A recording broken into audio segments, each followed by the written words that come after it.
মছজিদত নামাজ পঢ়ি মন্দিৰত কৰিলে ইফতাৰ ভাৰতৰ এখন মন্দিৰৰ কমিটিয়ে দেখুৱালে ভাতৃত্ববোধ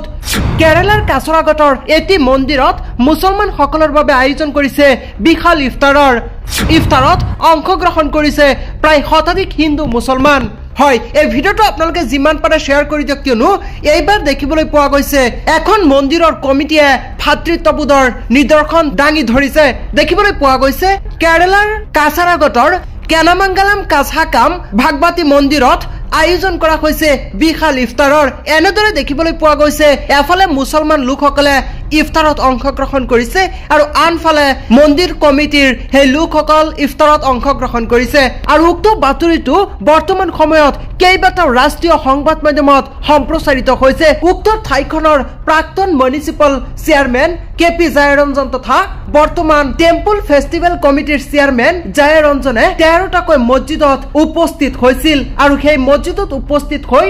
প্ৰত্যেক মছজিদৰ সেই মুছলমান লোকসকলক ইনভাইট কৰিছিল কেৰালাৰ কাছাৰাগতৰ